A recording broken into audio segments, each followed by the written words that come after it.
Okay, we were talking about how I met Tex. Uh-huh. Tex was a prisoner in this, He was in a church, wasn't in this church, and it was the church that, it was the Catholic church, and the Croatians had him prisoner, which I always thought up until that time that the Croatians were friendly with the Americans. But the Croatian people were like the Ustashi. They sold prisoners to the highest bidder, whether they were Germans or Americans. So when we freed them, we went on and we were going to where the professor said that our pickup would be, but he didn't know whether it would be picked up and when we got there, Right. or we'd have to wait. And we were still far. We were just outside of, I'm guessing, but we must have been about 30, 40 miles from Zagreb. And Zagreb was a Nazi stronghold. They're all their big buildings and everything there were Nazi.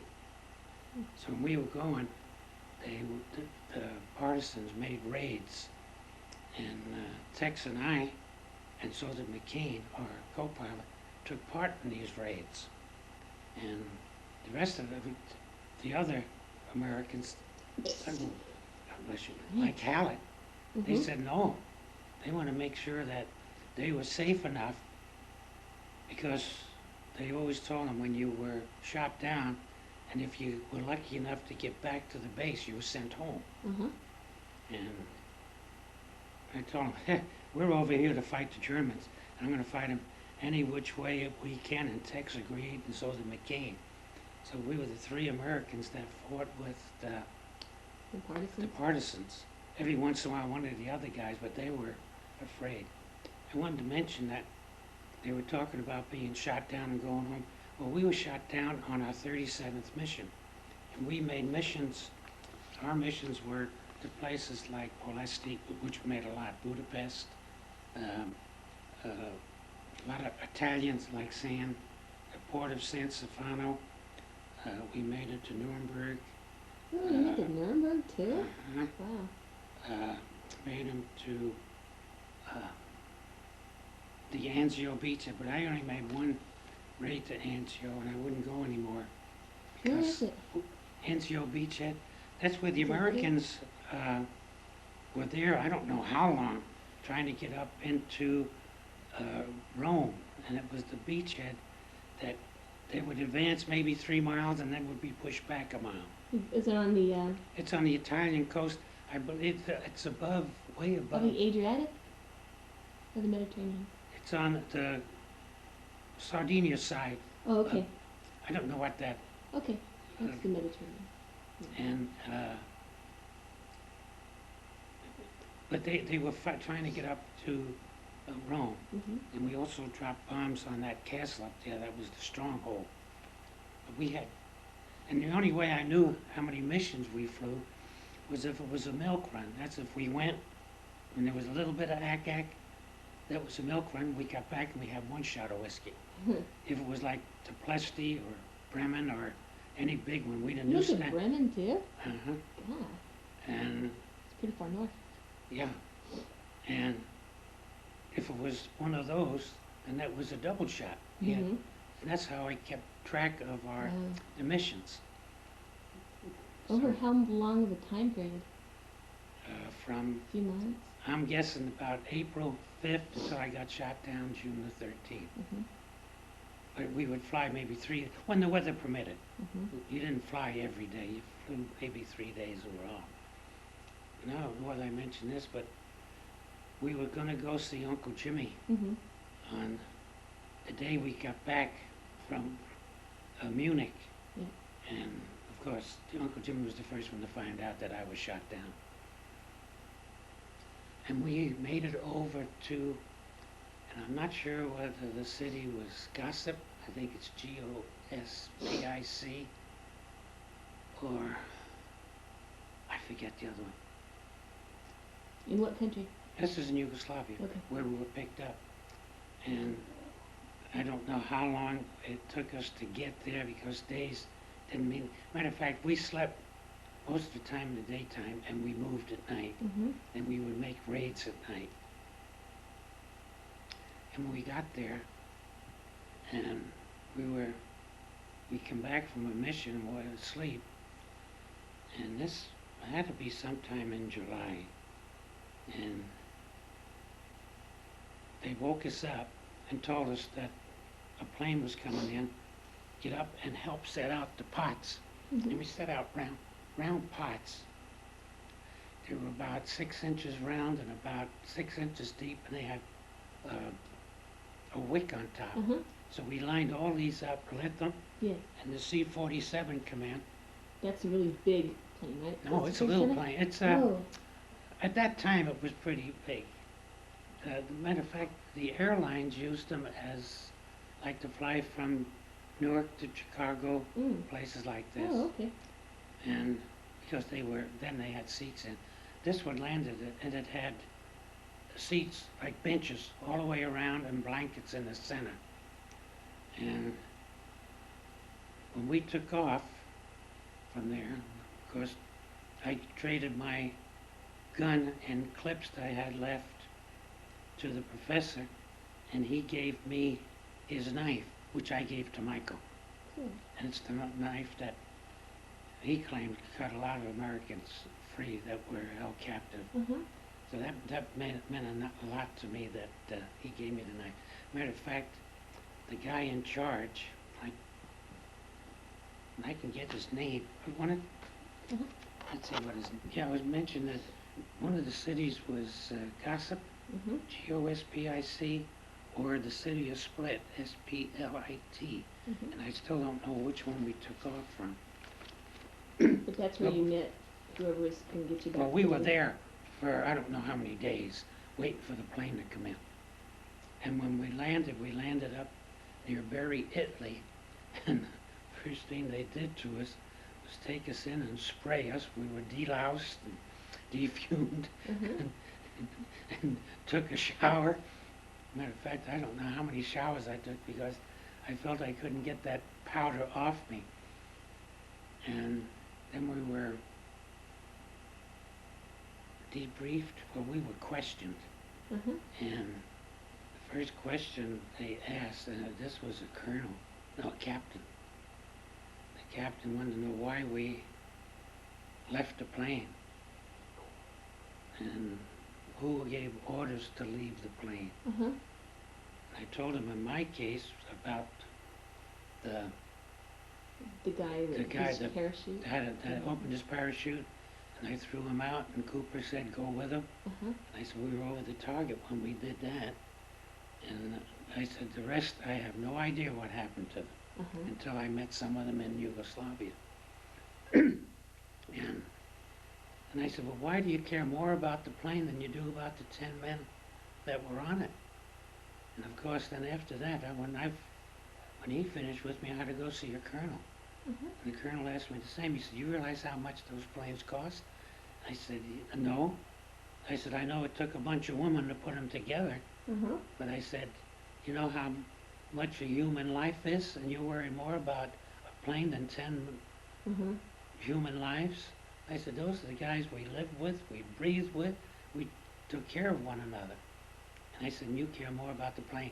And I think that's why they sent me home. But then when we got back, after all the hospital and all the care they gave us, this is the Army show. Were you like dehydrated and were you hungry? And... Honey, they took care of my teeth. I had bad teeth, and I don't know how many they pulled.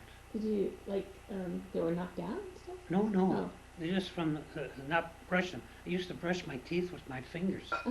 I put them in the tea or coffee that we had, and I brushed Mhm. my teeth with it, trying to keep it clean.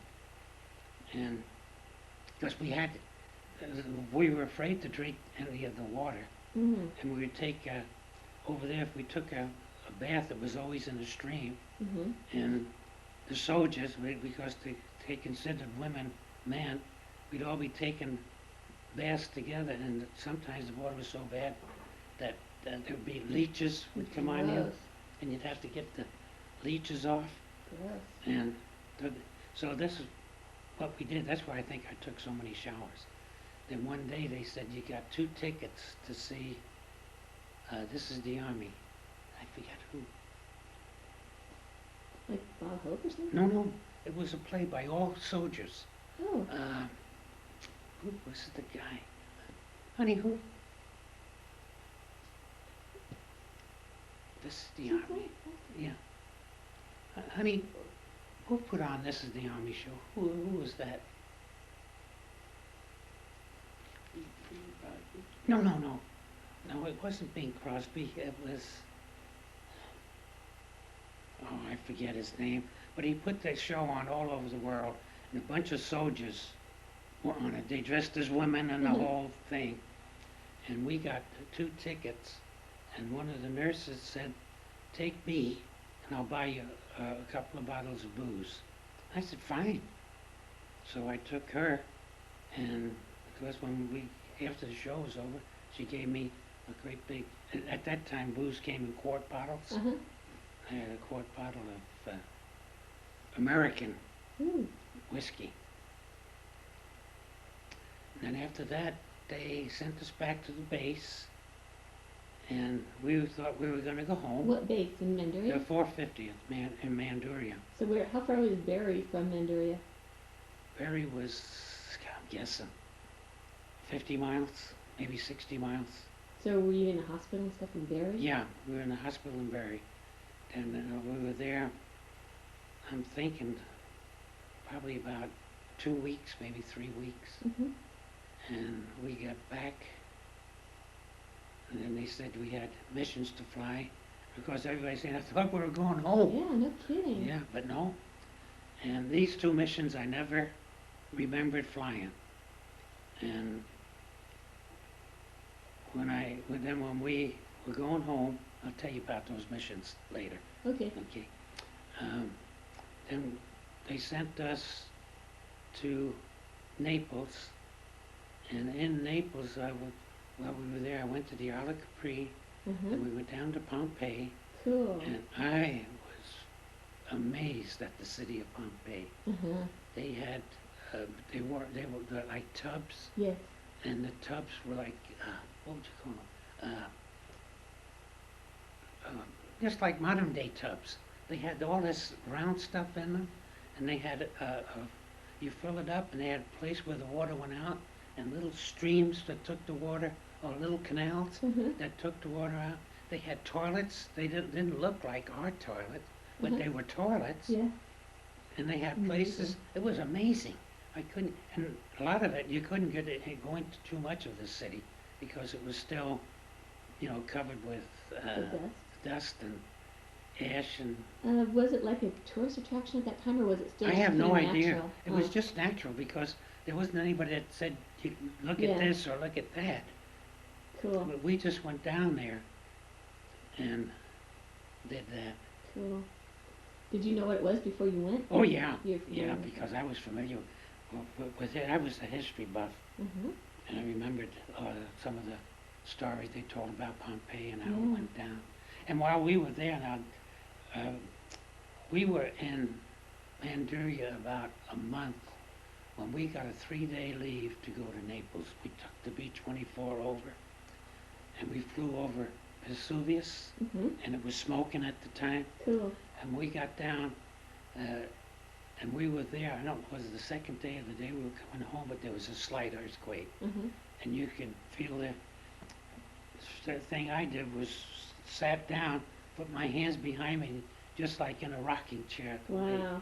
It's scary because you were afraid the earth was going to open up. Yeah. And while we were there, it was about the time, they were invading southern France Mhm. at Marseilles, Mhm. and I had developed, somehow I got malaria, and I was taking quinine pills and stuff for it, and they come in, and when they found out I had B-type blood, they said, we don't care if you have malaria or what, we need your blood, because we got a bunch of O's and A's and AB's, but very few B's. So, and every time we gave blood, they gave us, it was powdered Peanut. milk, but it was cold, Yeah. homemade bread in the Uh-huh. bakery, and peanut butter and jelly. Mm. And that was great, and you had that, you go and you can get that anytime. Mm. And it was about that time that we were put on ships, after the invasion, put on ships and we were coming home. And what did you do after the invasion? Was it declared like victory at that time, Oh, or no. was it later? No, this was still in 44. See, Okay. this was, I'm thinking it was about August the 15th of 44. Because I think it took us 2 weeks to get home, and I got home September 1st of 44. That wasn't the D-Day invasion that you were Oh, talking no. about. So. This was just the invasion of, the D-Day invasion, that was June 6th. That's the day what we year that? bombed Palestine. And I think they did that to get us as far away from France that the Germans would send their fighters after us, I see. which they did. They always sent fighters after the 450th, the Cottontails. Mm-hmm. And on the boat, I was in a kind of a hospital ward, and God, you just floated on the Mediterranean Sea, just like glass. You look out, it's just like glass. But then when we came to Gibraltar, Did you go past Gibraltar? yeah, Did you that see was it? high, just great. And our ship was just like real little thing. Cool. But the waves were just like, it just changed. Uh-huh. Just like you went from calm to the Atlantic Ocean, these Yeah. waves were big. And you get out there and you see the ships in front of you.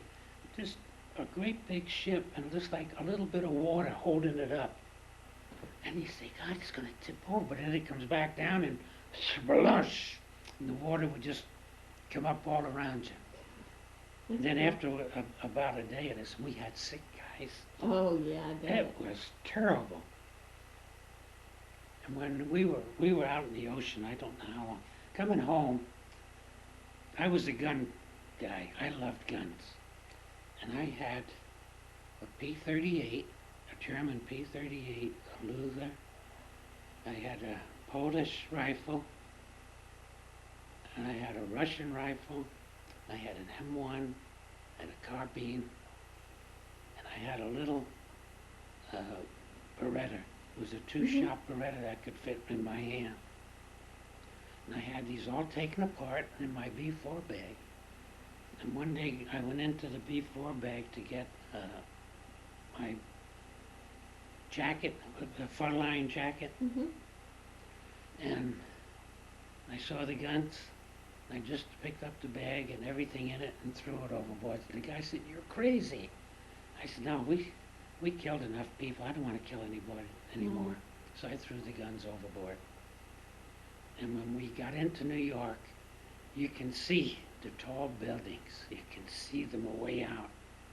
And then they didn't compare until you saw the Statue of Liberty. Was that? And then your heart just, my heart just, because Wow. behind the Statue of Liberty was Yeah. Jersey City. Yeah. And I was home. Yeah. So when we pulled into the dock and they told us to line up, and I was supposed to go to St. Petersburg, Florida, Yeah. and I guess that was the hospital down there. Mm-hmm. And we had two lines, one going left and one going right. And when we got up there, we almost touched one another. I said, "Where are you guys going?" And I said, "Where's this?" They said, "Oh, we're going to Fort Dix. We're going to New Jersey, up to Fort Dix." And I said, "You going?" And I said, "Yeah." I said, "Make room." And they said, "Why?" I said, "I'm going to go to Fort Dix too." And they said, "But you're in," I said, "I'm going to Fort Dix." I said, "You guys are going right by the house where my parents and my brothers and sisters wave at the soldiers when they were going overseas." And I said, "I want them to wave at me coming home." I said, "They not see me." And that's what I did. And I Cool. went to Fort Dix. They had no papers. They had nothing. And I couldn't go anywhere. So I would get on the phone, and they wouldn't allow me to call home because I didn't have anything. So I jumped the fence, went to a house, and asked if I could call home. Gosh. And I called and talked to Nancy, Aunt Nancy. Told her I was at Fort Dix. Just as soon as they can find papers for me, I'd come home. Uh-huh. I said, but I'm home and I'm fine. Did she start crying? Yeah, and there was all, talked to Mom and I Did you talked to talk to your Grandma mom? just a little bit. Said, I gotta get back because I jumped the fence and I don't wanna be caught. Because maybe they'll throw me in jail and I'll never come home. So I climbed back over the fence and went, well, these people showed me a way to get in. Oh, And there was a big opening in the fence. all right. So they showed me this and I got in and went back to the barrack. And I was there and I was called. I had to see a first sergeant.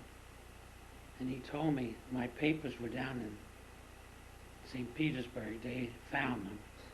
That they were going to give me a 30-day furlough. Uh-huh. And I would receive papers. And when the papers came, I'd have just get on the train and the train would take me to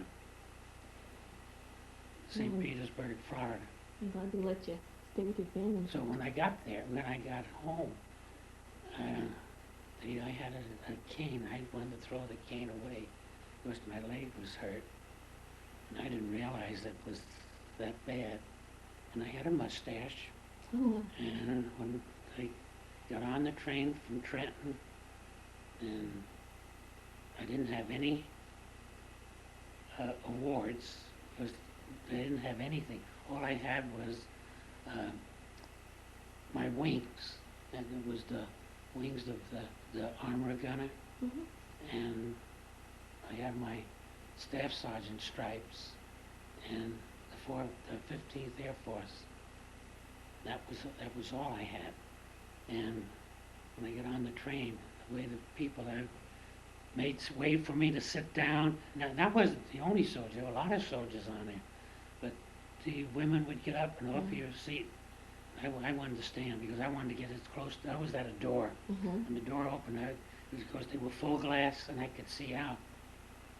And when I got off the train, got on the tube train at Newark, and I knew I was home Yeah. because I went by every place that I went Oh, as a I bet you're kid. so glad.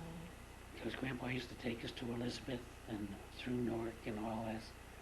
And all these places I knew, and as soon as I got to General Square, I was home. And everybody, I called them, tell them I was leaving, and they were waiting for me. All right. And when Grandpa saw me, of course we had all the hugging and all this, I needed a shave, and I had this mustache, and I needed a haircut. So they got on the phone, and in about 15 minutes, this guy come in, and Grandpa broken English and an Italian, said he come to give you a shave and a haircut. I told him I didn't need it, which I did, but so the barber cut my hair and shaved me. No, I didn't. I left the mustache on because I wanted to take pictures. Nancy Ann wanted to take pictures with me in my mustache, and they called Uncle Larry. Mhm. Larry was still down. Well, Larry came when I was shot down. The Army let Uncle Lawrence come home, Yeah. and when they found out that I was fine, he went back to base, and I think he was down in Louisiana or somewhere. Yeah. And when I was home, they let him come home again. And we took a lot of pictures of me with the mustache. We got them somewhere. Oh, cool. Mom might know where they're at.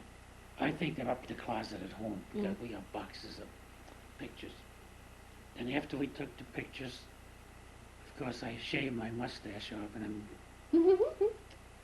but we did that. It's almost out. But from there, we had a ball because we went to see all our relatives, and Mom and Grandma was happy, Oh, yeah. and of course she fixed food that I liked, and it was well done. Mhm.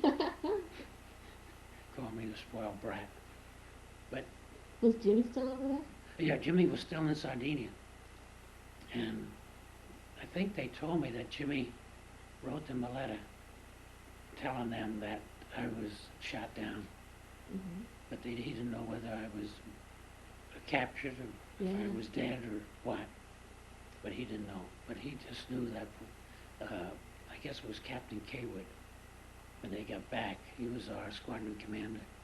called Jimmy's base Mm-hmm. and told him to tell Jimmy that we wouldn't be there because our plane was shot down over Munich. Oh. So Jimmy knew it first. Yeah. And of course, I don't know whether he wrote right away and told him, but I think they got 2 telegrams. When I got back to Barry, I went to the Red Cross to see if they would send a telegram saying I was back, Mm-hmm. but they wouldn't. And this lieutenant, nurse, told me to go to Salvation Army. She said, they'll send you. Matter of fact, she said, they'll probably send 2. Good. One from you and one from them saying that it was proved that I was alive and back in Barry. That's cool. And then, of course, they got the one from the government saying that I was safe. You know, I spent all of September at home, went back to get my papers, my orders to go to St. Petersburg, Florida. I was down there probably about a week, and they sent me to a hospital in Tennessee. Hey, why'd you have to keep going to a hospital? Because, honey, I think they felt I was, not only, what, Psycho? psycho, Unstable after all and, what was the city? Where's the Music City in? that. Nashville. Nashville. I went to the hospital in Nashville, Tennessee, and I was there the whole month of October. Did they treat you good? Oh, yeah. I mean, Yeah, they had women, girls, I guess, my age. Uh-huh. What was I then, 20? And they had girls my age that would take me around. They took me to where they had the opera, Mm-hmm. The Grand Ole Opry. Grand Ole Opry. I think it was the old building at that time. Uh-huh. And took me all around Nashville. They had parks and all this stuff. And every day they had to get permission to take me out. And then I was shipped to Denver, Colorado, Fort Logan Hospital. Did And you have to then- see doctors? Oh, yeah, honey. Down there, I had a first lieutenant as a doctor, and then there was a second lieutenant that was over him, and we had nurses, and every day we had to get up and take a shower and all this stuff. And they taught me how to use, I had to learn typing. They gave me a typewriter and a bunch of paper, and I forget, what was it? Now is the time to come to the aid of your country. Yeah. And Now I is could the time type for all that. good men to come to the aid of their country. Hmm? Yeah, now is the time for all good men. Come to the aid of their country. And when you had to type that, and then when we went to Fort Logan, it was the same. Only down at Nashville, there was only 2 men to a room. Mm-hmm. At Fort Logan, there were 6 men to a room. And we had our beds. It was just like the Army. We had our locker in front and our clothes in it and Mm-hmm. everything. But in it, that's where I met Tex again. Again? Again. Oh my gosh.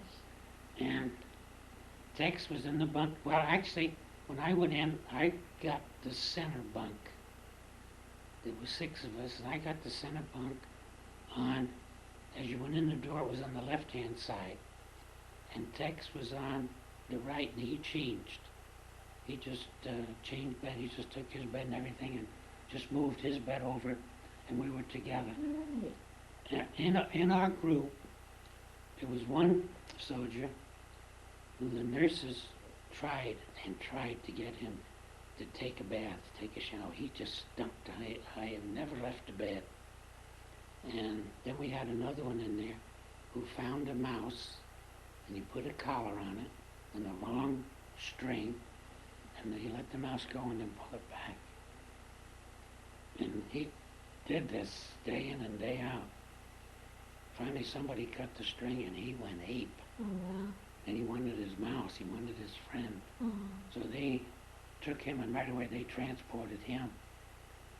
And then one day we went to the PX, and I was always one who had Hershey bars. They had Hershey bars about that big, about that thin. I think there were 6 little pieces in them. Mm-hmm. And over in Italy, I used to carry them in my shirt pockets because you can still flap. And if the kids would ask for cigarettes, I'd give them a Hershey bar. So I did that. And when I went to the PX, I found they had Hershey bars. Yeah. So I went back and I bought 2 pocket loads of them. They were about that thick, and I just put them in my pocket. And when I got to the barrack, of course, I took one out and I started to eat it. And this kid, this soldier, The what mouse happened? guy? Yeah, no, the guy that wouldn't take a Oh, that. shower. Okay. He said, "Can I have one?" And I said, "Yeah, I'll give you 2." I said, "If you go take a shower and let the nurses clean your bed." He said, "You'll give me 2?" And I said, "Yeah." So he said, "All right." So he ran in and took a shower. And when he went in there, we called the nurses, and they just took his bed right out, everything, and just threw it and put another bed in there. And when he came back, I told the nurse what I did. And I said, for these 2 Hershey bars, he's taking a shower. I said, so get yourself some Hershey bars. Yeah. And I said, don't tell him they're at the PX. Don't tell him anything. That's what they did. Every day they wake him up. If you go eat breakfast, take a shower, go eat breakfast. When you come back, there'll be a Hershey bar here for you. And every day, that's what he did. Then we had, let's see, my doctor come in one day. And I told him, can we go to town? I said, I know people in town. Uh-huh.